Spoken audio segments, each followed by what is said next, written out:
So everybody, thank you very much for doing this for me today. I really appreciate it. So before I asked you to do this, I gave you a little handout with the narrative ideas on. Yes, thank you. So I'd just like to go around and just for you to say which narrative idea you prefer and why. So if I can start with you, Steve, if that's okay.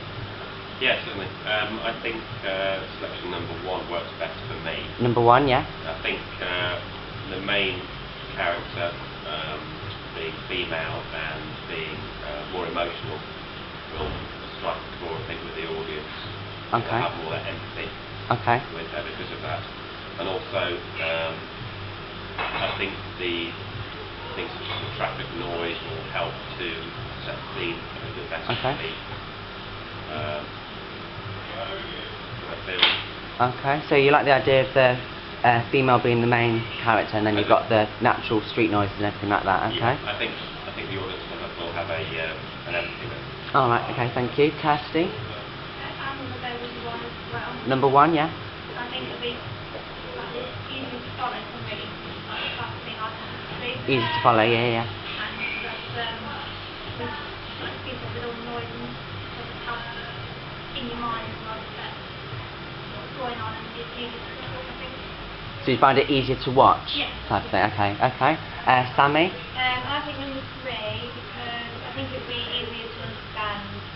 And I like how you get closer to the character, so you can really understand how he's feeling and know what he's thinking. Really. So number 3, because you quite like the intimacy between the characters and the audience, yeah? Okay. Andy, how about you?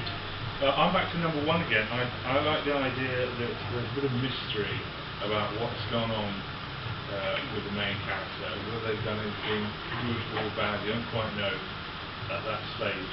So kind of the suspense. Yeah, type and of the thing. flashbacks give you an idea, but you still don't know, maybe if they've gone through with it or not. It's a bit of a mystery, and perhaps that will be revealed later in the end. Okay. So I'm up for 1. Okay, and last but no means least, Lauren, how about you? I agree with Andy, number 1. I was going to say the same about suspense, and I think it's good that there's a woman who's playing the main character, because I think women are more susceptible to peer pressure. Okay, thank you for that. Next question. One of the themes that we're including in our narratives is crime, and we initially thought to use theft. Do you think that's a good idea, or from the top of your heads, do you have any alternatives for that? I think maybe a crime of passion that maybe they've been either induced or made to take part in would again give more empathy, particularly if we're talking about the Okay, so you say that again, sorry. I think if she was actually forced to commit a crime that she didn't necessarily want to, would give again more empathy towards that character. Okay.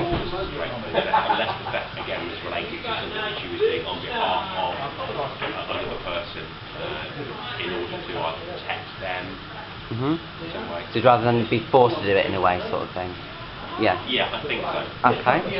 And also, do you think, for our narrative, would it make a difference if the main character, the protagonist, was a female as opposed to a male?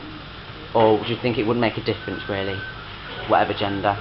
Yeah, I think it makes quite a difference. Quite a difference, yeah? Yeah, as Steve was saying earlier, you empathy with the character.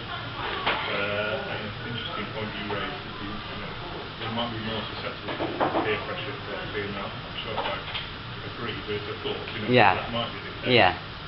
So, yeah, female seems like a nice... So female because you sort of empathise more with the character. You expect somehow more a male to be up to no good.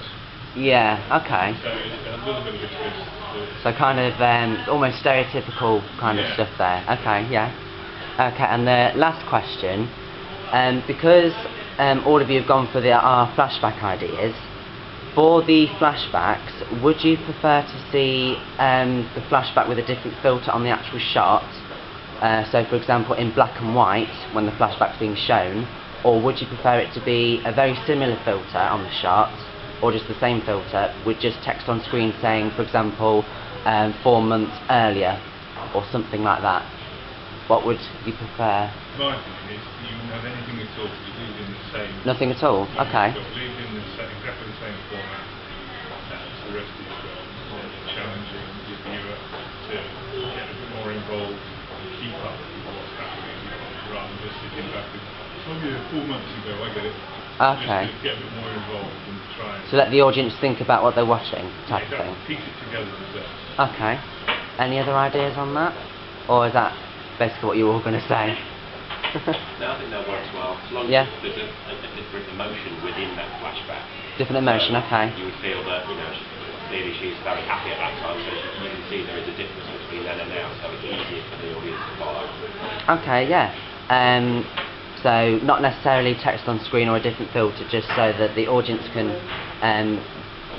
sort of think about what they're watching and make it more challenging for them. Is that more the idea over here, yeah? Yeah? Okay, well, thank you very much for that. That's it. You're free to go. Thank you very much. Thank you for that.